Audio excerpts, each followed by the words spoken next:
Result आ गया है, उनको लेकर के आज हिमाचल दस्तक ने जो शिक्षा मंत्री है प्रदेश के रोहित ठाकुर, उनसे बातचीत की है और रोहित ठाकुर ने साफ ये कहा है कि विधानसभा मानसून सत्र से पहले जो इनको ज्वाइनिंग लेटर्स हैं, किस स्टेशन में इनकी ज्वाइनिंग होनी है, वो दे दिए जाएंगे। सबसे महत्वपूर्ण यही हो गया। और जो शिक्षा मंत्री ने ये भी कहा है कि हम कोशिश करेंगे कि अगले सप्ताह इनको ज्वाइनिंग दी जाए। तो अच्छी खबर है इनको, ये काफी लंबे समय से जो है वो ज्वाइनिंग का इंतजार कर रहे हैं, तो बहुत जल्दी ज्वाइनिंग मिलने वाली है। शिक्षा मंत्री से आज हमने बातचीत की है, जो उन्होंने कहा वो हमने आपको बता दिया है।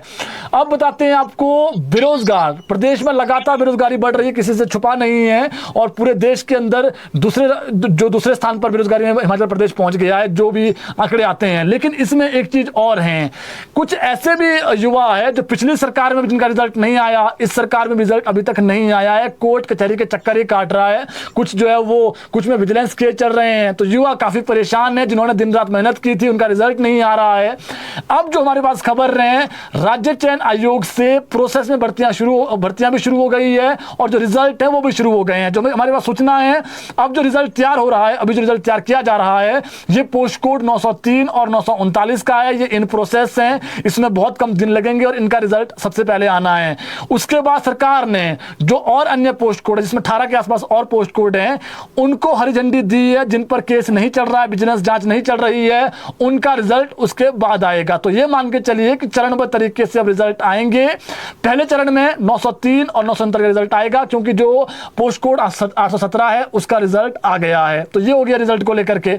अब बताते हैं आपको प्रदेश की सबसे अधिक चर्चित भर्ती, एनटीटी भर्ती।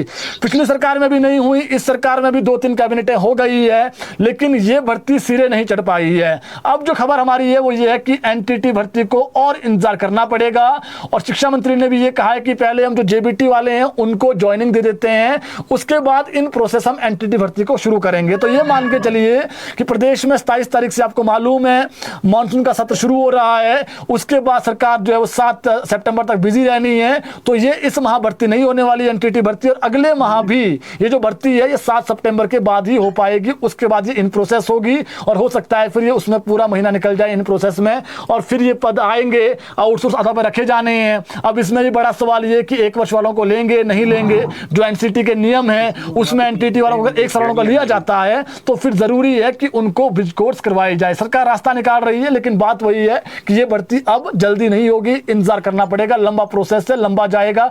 7 सितंबर से पहले इसकी संभावनाएं कम है। और आज शिक्षा मंत्री ने कहा है कि इन प्रोसेस जेबीटी भर्ती है, जो जेबीटी का जो ज्वाइनिंग मिलने, स्टेशन मिलने हैं उनको, उसके बाद हम इसको करेंगे। तो जो उन्होंने आज कहा है।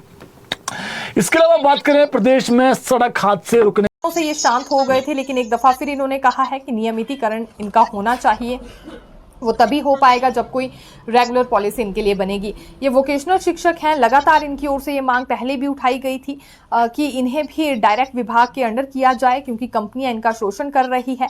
इन दिनों वोकेशनल शिक्षा सभी स्कूलों में प्रदान की जा रही है, और देखिए ये विभिन्न तरह के कोर्सेज हैं जो कि छात्रों को सक्षम बना रहे हैं जल्द से जल्द रोजगार हासिल करने के लिए।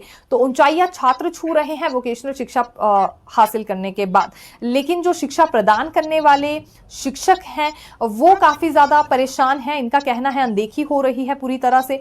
जब बाकी कैटेगरीज को ये लाभ मिल रहा है शिक्षकों की कि उन्हें रेगुलर किया गया है, वो डायरेक्ट विभाग के दायरे में है, तो आखिरकार इनकी अनदेखी क्यों हो रही है?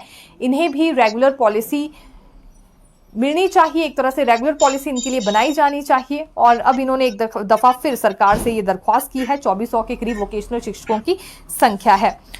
मुख्यमंत्री ने हमीरपुर में 100 प्राइमरी और जो मिडिल स्कूल है उसको सरकार ने डीनोटिफाई कर दिया है, यानी स्कूल बंद कर दिए हैं। और वहीं 419 जो प्राइमरी और जो मिडिल स्कूल हैं उनको सरकार ने मर्ज कर दिया है।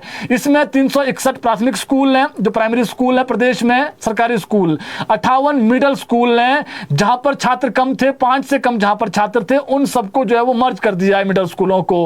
और जीरो एनरोलमेंट वाले जो 5 से कम संख्या वाले जो स्कूल हैं उन पर सरकार ने बड़ी कार्रवाई की है। और सरकार का ये इसमें मत है कि जहां पर बच्चा ही नहीं है, 2 बच्चे हैं या फिर एक भी बच्चा नहीं है, उनको क्यों ना जो है वो बंद किया जाए।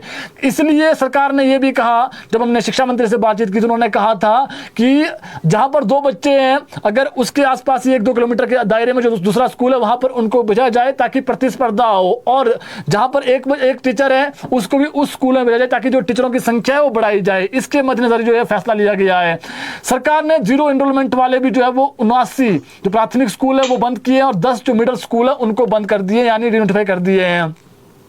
आपको बता दें प्रदेश में कहां पर कितने स्कूल बंद हुए हैं, इसको लेकर के जिला भर आपको आंकड़ा बताते हैं। सबसे अधिक जो स्कूल बंद हुए हैं ये शिमला और कांगड़ा जिला में हैं। आपको बता देते हैं जो प्राथमिक स्कूलों में बिलासपुर जिला का 1 स्कूल, चंबा जिला के 4 स्कूल, हमीरपुर के 2, कांगड़ा के 18 स्कूल, किन्नौर जिला का 1, कुल्लू के 5, लाहौल स्पीति के 6 स्कूल हैं और मंडी जिला के 15, शिमला जिला के 31, सिरमौर जिला के 6 स्कूल शामिल हैं। इसी के साथ मिडिल स्कूलों में चंबा जिला का 1, किन्नौर का 1, कुल्लू के 2, लाहौल स्पीति का 1, मंडी जिला के 5 जो मिडिल स्कूल है उनको सरकार ने बंद किए हैं। अब आपको बताते हैं कि कौन से स्कूल मर्ज हुए हैं। 361 जो प्राथमिक स्कूलों में बिलासपुर जिला के 26 प्राथमिक स्कूल हैं, चंबा के 28, हमीरपुर के 24, कांगड़ा जिला के 71, किन्नौर जिला के 7, कुल्लू जिला के 19, लाहौल स्पीति जिला के 12, मंडी जिला के 64, शिमला जिला के 61 स्कूल, सिरमौर जिला के 20 स्कूल, सोलन जिला के 18, ऊना जिला के 11 स्कूल जो है वो सरकार ने मर्ज कर दिए हैं। मर्ज यानी उसके पास में जो दूसरा स्कूल है वहां पर वो बच्चे जाएंगे और अब वहां पर जो स्टाफ है, जहां पर अब स्कूल बंद हो गए वहां पर अगर एक टीचर भी है उसको भी दूसरे स्कूल में भेजा जाएगा। इसके साथ ही 58 मिडिल स्कूलों में बिलासपुर जिला के 2 और चंबा का 1, हमीरपुर के 4 हैं, कांगड़ा के 10 स्कूल हैं, किन्नौर के 3, कुल्लू का 1, लाहौल स्पीति का 1, मंडी के 5 हैं, शिमला के 26, सिरमौर का 1, सोलन का 1 और ऊना जिला के 3 मिडिल स्कूलों को साथ लगते स्कूलों में मर्ज किया गया है सरकार के द्वारा। आज इन स्कूलों में सामान की शिफ्टिंग, ऑफिस रिकॉर्ड और जो अदर स्टॉक हैं, सेक्शन जो पोस्ट हैं, लैंड एंड जो बिल्डिंग के संबंध में जितनी भी चीजें हैं उसको लेकर के जो गाइडलाइन है वो बाद में जारी की जाएगी। तो सरकार ने सीधा स्पष्ट कर दिया है अपना रुख कि हम क्वालिटी एजुकेशन की तरफ आगे जाएंगे। जहां पर 0 एनरोलमेंट है वो स्कूल क्यों रखने हैं, वो जो भवन है उसका क्या किया जाएगा वो आगे आगामी समय में फैसला लिया जाएगा। लेकिन जो हमारी जो शिक्षा मंत्री से बातचीत हुई उनका यही कहना है कि अब जो स्कूल मर्ज कर दिए हैं उन स्कूलों को हम जो है वो जो पहले वाला स्कूल बंद होगा दूसरे स्कूल में बच्चे जाएंगे वहां पर टीचरों की संख्या भी बढ़ाई जाएगी। तो ये हो गया। इसके अलावा सीएम सुखविंदर सिंह सुक्खू की बात करते हैं। आज हमें